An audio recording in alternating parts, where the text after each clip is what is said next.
지난밤 평안히 주무셨습니까? 이제 시편 23편 말씀을 함께 고백하며 시작하도록 하겠습니다. 여호와는 나의 목자시니 내가 부족함이 없으리로다. 그가 나를 푸른 초장에 누이시며 쉴만한 물가로 인도하시는도다. 내 영혼을 소생시키시고 자기 이름을 위하여 의의 길로 인도하시는도다. 내가 사망의 음침한 골짜기로 다닐지라도 해를 두려워하지 않을 것은 주께서 나와 함께 하심이라. 주의 지팡이와 막대기가 나를 안위하시나니 주께서 내 원수의 목전에서 내게 상을 베푸시고 기름으로 내 머리에 바르셨으니 내 잔이 넘치나이다. 나의 평생의 선하심과 인자하심이 정녕 나를 따르리니 내가 여호와의 집에 영원히 거하리로다. 아멘. 찬송가 209장 찬양하겠습니다. 찬송 209장입니다.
하나님께서 오늘 우리에게 주신 말씀은 누가복음 5장 27절에서 39절까지의 말씀입니다. 신약 97면에 있습니다. 누가복음 5장 27절에서 39절까지의 말씀을 함께 봉독하겠습니다. 그 후에 나가사 레위라 하는 세리가 세관에 앉은 것을 보시고 나를 쫓으라 하시니 저가 모든 것을 버리고 일어나 쫓으니라. 레위가 예수를 위하여 자기 집에서 큰 잔치를 하니 세리와 다른 사람이 많이 함께 앉았는지라. 바리새인과 저희 서기관들이 그 제자들을 비방하여 가로되 너희가 어찌하여 세리와 죄인과 함께 먹고 마시느냐. 예수께서 대답하여 가라사대 건강한 자에게는 의원이 쓸데없고 병든 자에게라야 쓸데있나니 내가 의인을 부르러 온 것이 아니요 죄인을 불러 회개시키러 왔노라. 저희가 예수께 말하되 요한의 제자는 자주 금식하며 기도하고 바리새인의 제자들도 또한 그리하되 당신의 제자들은 먹고 마시나이다. 예수께서 저희에게 이르시되 혼인집 손님들이 신랑과 함께 있을 때 너희가 그 손님으로 금식하게 할 수 있느뇨? 그러나 그날에 이르러 저희가 신랑을 빼앗기리니 그날에는 금식할 것이니라. 또 비유하여 이르되 새 옷에서 한 조각을 찢어 낡은 옷에 붙이는 자가 없나니 만일 그렇게 하면 새 옷을 찢을 뿐이요 또 새 옷에서 찢은 조각이 낡은 것에 합하지 아니하리라. 새 포도주를 낡은 가죽 부대에 넣는 자가 없나니 만일 그렇게 하면 새 포도주가 부대를 터뜨려 포도주가 쏟아지고 부대도 버리게 되리라. 새 포도주는 새 부대에 넣어야 할 것이니라. 묵은 포도주를 마시고 새 것을 원하는 자가 없나니 이는 묵은 것이 좋다 함이니라. 아멘. 중국 무협 영화를 보게 되면은 그 영화에 무림의 고수들이 많이 등장을 합니다. 많은 사람들이 그 무림의 고수에게 찾아가서 제자가 되려고 하는데요. 고수는 아무나 자신의 제자로 받아들이지 않습니다. 여러 가지 테스트를 거쳐서 가장 실력이 뛰어난 사람을 또 가능성이 있는 사람을 제자로 받아들입니다. 스승의 이름에 먹칠을 하지 않도록 하기 위해서입니다. 그런데 오늘 본문에 나오는 예수님은 세리 레위를 제자로 부르십니다. 레위는 가버나움 지역의 세리로서 로마인을 위해서 일하는 유대인이었습니다. 그는 가버나움 지역의 시민들과 또 그 동네를 통과하는 상인들에게 세금을 거두는 일을 하였습니다. 당시 세리들은 자신들이 징수한 세금에 대하여서 수수료를 취할 수 있었지만 대부분은 과다하게 세금을 징수하여 이윤을 취득하고 있었습니다. 그래서 세리들은 도둑질한다라는 이유와 또 로마 사람들을 재정적으로 지원한다는 이유로 유대인들에게 미움을 받았고 회당에서는 쫓겨났으며 그의 가족과 친구들도 수치를 당하였습니다. 예수님은 이런 레위를 제자로 부르셨습니다. 그것도 세간에 앉아있는 레위를 찾아가셔서 부르셨습니다. 그러자 레위는 즉시 모든 것을 버리고 일어나 예수님을 따랐습니다. 세리 직업을 그만둔 것입니다. 레위로서는 엄청난 희생을 치르고 예수님을 따른 것이며 또 그가 세리 직업을 그만뒀다라는 것은 바로 회개했다라는 뜻이기도 합니다. 그 후에 레위는 예수님을 위하여서 자기 집에 큰 잔치를 베풀었고 그 자리에는 세리와 다른 사람들, 즉 죄인들도 함께하였습니다. 또 예수님을 조사하기 위해서 온 바리새인과 서기관들도 함께 있었는데 그들은 제자들에게 어째서 당신들은 세리와 죄인과 함께 먹고 마시느냐고 하면서 비판하였습니다. 그리고 예수님께는 요한의 제자들과 바리새인의 제자들은 자주 금식하며 기도하는데 당신의 제자들은 왜 먹고 마시느냐라고 따져 물었습니다. 이러한 물음에 예수님께서는 병든 자에게 의사가 필요하다라는 상식을 들어 대답하시고 혼인잔치, 새 옷과 낡은 옷, 새 포도주와 낡은 가죽 부대에 대한 비유를 들어서 대답하십니다. 그렇다면 오늘 본문에서 예수님은 어떤 분이십니까? 예수님은 죄인을 불러 회개시키러 오신 분이십니다. 바리새인들에게 있어서 식사는 거룩한 언약의 식사였습니다. 그래서 바리새인들은 식사할 때 거룩한 자들과 함께 정결한 음식을 먹었습니다. 그런데 예수님의 제자들은 부정한 죄인들과 함께 앉아서 그들로 인해서 부정해진 음식을 나눠 먹었습니다. 바리새인들의 눈에 볼 때는 그것이 너무 충격적인 모습이었습니다. 왜냐하면 제자들의 행동이 거룩한 식사 전통에 대한 도전이었고 또 유대교의 근간을 흔드는 행위였기 때문입니다. 그래서 바리새인과 서기관들은 왜 세리와 죄인과 함께 먹고 마시느냐고 제자들을 비판했던 것입니다. 이에 대해서 예수님께서는 누구나 다 알고 있는 상식을 근거로 제시하면서 대답하셨습니다. 강한 자에게는 의사가 필요 없고 병든 자에게 의사가 필요한 것처럼 나는 의인을 부르러 온 것이 아니라 죄인을 불러 회개시키러 왔기 때문에 세리와 죄인들과 함께 식사한다라고 대답하셨습니다. 예수님의 관점에서는 죄인들이야말로 복음이 필요한 가난한 자들에 해당하며 또 회개로 치유받아야 할 병든 자였습니다. 그래서 예수님은 유대교와 사회적 간섭에 묶여서 의사를 찾아오지 못하는 병자들을 찾아 나섰습니다. 세상 사람들이 자격과 조건을 보고 사람을 초청할 때 예수님께서는 자격과 조건이 아주 형편없는 병든 자들을 찾아다니셨습니다. 그러다가 세간에 앉아있는 한 병자를 발견하셨고 그 병자를 제자로 불러 세 사람이 되게 하셨습니다. 그 사람이 바로 세리 레위입니다.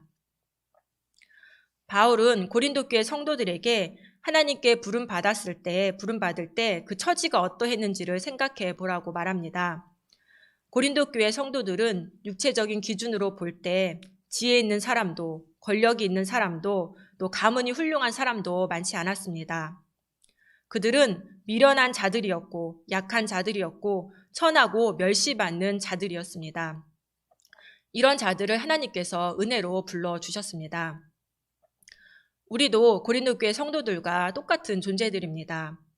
예수님께서 허물과 죄로 죽었던 우리를 또 육체의 욕심을 따라 내 마음대로 살고 있던 우리를 찾아오셨습니다.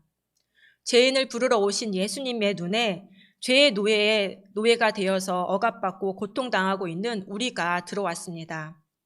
그래서 예수님은 우리에게 믿음을 주시고 죄를 깨달아 회개할 수 있는 은혜를 주셔서 새 사람이 되게 만들어 주셨습니다. 그렇다면 오늘 본문이 우리에게 주시는 교훈은 무엇입니까? 하나님 나라에 어울리는 새 사람으로 살아야 합니다. 바리새인과 서기관들은 예수님께 요한의 제자들과 바리새인들의 제자들은 자주 금식하며 기도하는데 당신의 제자들은 왜 먹고 마시느냐고 물었습니다. 이 질문에 대해 예수님께서는 혼인잔치를 예를 들어서 말씀하십니다. 너희는 혼인잔치의 손님들을 신랑이 그들과 함께 있는 동안에 금식하게 할 수 있느냐? 그러나 신랑을 빼앗길 날이 올 터인데 그날에는 그들이 금식할 것이다. 요한의 제자들과 바리새인의 제자들은 하나님 나라의 도래, 즉 민족의 해방을 위해서 금식하면서 기도하였습니다. 그러나 이제 예수님을 통해서 하나님의 나라가 임했기 때문에 예수님의 사역에 동참하는 사람들은 금식할 필요가 없어졌습니다. 예수님의 혼인잔치에 참여하여 즐기면 됩니다. 지금은 금식할 때가 아니라 잔치를 즐길 때라고 하십니다. 그러나 신랑을 빼앗길 날, 즉 예수님께서 순환과 죽음을 당하시는 그날이 되면 금식하게 될 것입니다. 그리고 예수님은 두 가지 비유를 통해서 바리새인들이 주장하는 유대교의 전통과 예수님께서 새롭게 가져오신 생활 방식이 공존할 수 없다라는 것을 말씀하십니다. 첫째로 새 옷과 낡은 옷에 대한 비유입니다. 새 옷에서 한 조각을 찢어서 낡은 옷에 붙이는 사람은 없습니다. 왜냐하면 새 옷을 찢게 되고 또 새 옷에서 찢은 조각과 낡은 옷이 어울리지 않기 때문입니다. 두 번째로 새 포도주와 낡은 가죽 부대의 비유입니다. 새 포도주를 낡은 가죽 부대에 넣는 사람은 없습니다. 그렇게 하면 새 포도주가 부대를 터뜨려서 새 포도주가 쏟아지고 부대도 못 쓰게 되기 때문입니다. 이렇게 새 옷과 낡은 옷 그리고 새 포도주와 낡은 가죽 부대는 공존할 수가 없습니다. 예수님은 이 땅에 하나님의 나라를 새롭게 시작하셨습니다. 예수님께서 말씀과 축기와 치유 사역을 통해 보여준 하나님의 나라는 당시 유대인들의 사고체계와 삶의 방식으로는 도저히 깨달을 수가 없었습니다. 하나님께서 주신 율법의 의미를 제대로 깨닫고만 있었어도 율법을 완성하러 오신 예수님을 쉽게 받아들이고 그분이 행하시는 일들을 이해할 수 있었을 것입니다. 그러나 그 당시 종교 지도자들은 그들이 해석한 율법은 하나님의 뜻보다는 자신들의 유익과 경건을 드러내기 위한 도구에 불과했습니다. 그래서 예수님의 재용서 선언은 신성모독이고 또 세리와 죄인들과 함께 식사하며 금식기도 하지 않는 것은 율법 규정을 어기는 경건하지 못한 모습이었습니다. 하나님 나라는 오직 예수 그리스도를 믿는 믿음을 통해서 경험할 수가 있습니다. 낡은 사고와 삶의 틀에서 벗어나 새로운 사고와 새로운 삶의 방식을 추구할 때 예수님으로부터 시작된 하나님의 나라를 경험할 수가 있습니다. 옛 삶의 방식인 그물과 배를 버리고 새롭게 예수님을 따를 때 예수님 안에 있는 하나님의 나라를 경험할 수 있습니다. 구습을 따르는 옛 사람을 벗어버리고 하나님을 따라 의와 진리의 거룩함으로 지으심을 받은 새 사람을 입을 때, 새 포도주를 담을 수 있는 새 부대가 될 때 하나님 나라를 경험할 수 있습니다. 새 포도주는 반드시 새 부대에 담아야만 합니다. 예수님을 모신 여러분은 새 부대입니까? 혹 아직도 낡은 부대로 옛사람의 모습 그대로 살고 있지는 않습니까? 하나님의 백성으로 부름받았지만 출애굽한 이스라엘 백성들이 노예 근성을 버리지 못해서 가나안 땅에 들어가지 못하고 광야에서 죽었다라는 사실을 우리는 기억해야 합니다. 옛사람을 벗어버리고 하나님의 형상대로 지음받은 새 사람, 예수님을 통해 임한 하나님의 나라에 어울리는 새 사람으로 사는 저와 여러분이 되기를 간절히 소망합니다. 기도하겠습니다. 은혜로우신 하나님, 자격 없는 저희들을 긍휼히 여기사 찾아와 주시고 예수님을 통해 제 용서함의 은혜를 주셔서 감사합니다. 이제는 옛사람의 생활 방식에 미련두지 않고 예수님께서 보여주신 삶의 모습을 따라 살게 하옵소서. 더욱더 예수님을 닮아가는 일에 힘쓸 수 있도록 도와주시옵소서. 예수님의 이름으로 기도드립니다. 아멘. 이제 하나님의 말씀으로 축복합니다. 여호와는 내게 복을 주시고 너를 지키시기를 원하며 여호와는 그 얼굴로 내게 비추사 은혜 베푸시기를 원하며 여호와는 그 얼굴을 내게로 향하여 드사 평강 주시기를 원하노라. 아멘.